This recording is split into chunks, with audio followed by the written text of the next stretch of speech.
सिंधु जल संधि भारत और पाकिस्तान के बीच पानी का सबसे ऐतिहासिक समझौता। ये सिर्फ एक संधि नहीं थी, ये इतिहास था जो दो दुश्मन देशों के बीच पानी को लेकर हुआ। एक समझौता था जो आज भी दुनिया के सबसे सफल जल समझौते में गिना जाता है। भारत और पाकिस्तान, दो देश, एक नदी प्रणाली और एक गहरी राजनीति। क्या आप जानते हैं कि बंटवारे के बाद पाकिस्तान को डर था कि भारत पानी रोक लेगा?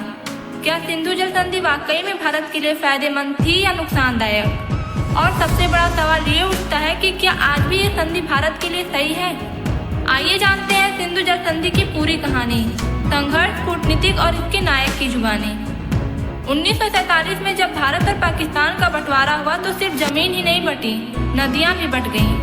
पंजाब की 6 बड़ी नदियां सिंधु, झेलम, चिनाब, रावी, ब्यास और सतलज एक ही जल प्रणाली का हिस्सा था, लेकिन इनमें से अधिकांश पाकिस्तान के हिस्से में जा रही थी, जबकि स्रोत भारत में था। पाकिस्तान को डर था कि अगर भारत इन नदियों का पानी रोक ले तो हमारा कृषि तंत्र बर्बाद हो जाएगा। भारत का तर्क था कि हम अपनी धरती से बहने वाले पानी को कैसे रोकें, हम सिर्फ अपने अधिकार का प्रयोग करेंगे। 1948 में भारत ने पाकिस्तान को चेतावनी दी कि वह बिना समझौते के सिंचाई के लिए पानी इस्तेमाल नहीं कर सकता। नतीजा ये हुआ कि 1 अप्रैल 1948 को भारत ने पाकिस्तान को रावी और सतलज का पानी देना अस्थायी रूप से बंद कर दिया। इससे पाकिस्तान में हड़कंप मच गया। पाकिस्तान ने इसे पानी का युद्ध कहा। विश्व स्तर पर हल करने की कोशिश, दोनों देशों के बीच हालात बिगड़ रहे थे। ऐसे में मध्यस्थता के लिए सामने आई विश्व बैंक। ये वो समय था जब शीत युद्ध चल रहा था और अमेरिका पश्चिमी देश दक्षिण एशिया में स्थिरता चाहता था। विश्व बैंक ने प्रस्ताव दिया कि भारत और पाकिस्तान के बीच एक स्थायी जल समझौता होना चाहिए। शुरुआत में दोनों देशों में आपसी अविश्वास था, लेकिन फिर दिन आया 19 सितंबर 1960। स्थान कराची। 2 ऐतिहासिक व्यक्तित्व आमने सामने बैठे।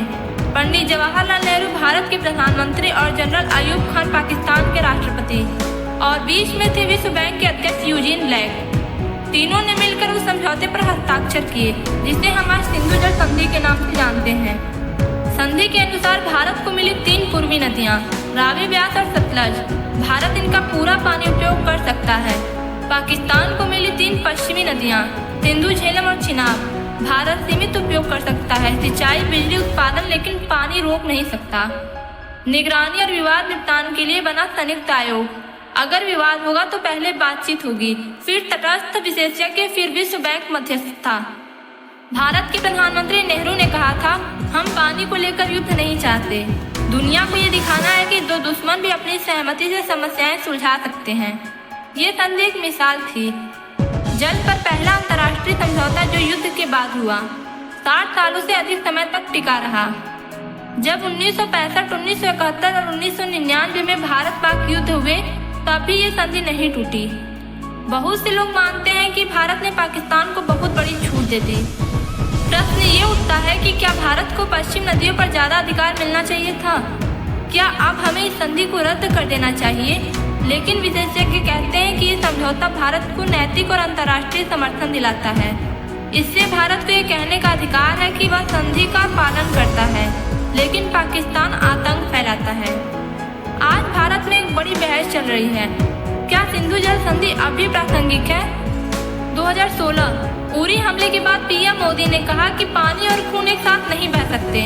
भारत ने इस संधि की समीक्षा शुरू की और कई प्रोजेक्ट तेज कर दिए, जैसे किशनगंगा परियोजना झेलम नदी पर और रतले प्रोजेक्ट चिनाब नदी पर। पाकिस्तान ने इनका विरोध किया, मामला अंतर्राष्ट्रीय न्यायालय तक गया।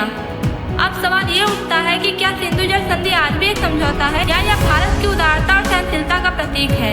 60 सालों से अधिक समय में यह संधि एक गवाह है कि शांति और समझौते की भाषा सबसे मजबूत होती है, भले ही पड़ोसी देश कैसा भी हो। आपका क्या विचार है? क्या भारत को अब सिंधु जल संधि को बदल देना चाहिए या इसी समझौते से हमें नैतिक जीत मिलती है? कमेंट सेक्शन में अपनी राय हमें अवश्य बताएं, और अगर आपको ये वीडियो पसंद आया हो तो लाइक करें, सब्सक्राइब करें और अपने विचार कमेंट में जरूर लिखें। हम इतिहास की ऐसी अनसुनी कहानियों को लाते रहेंगे।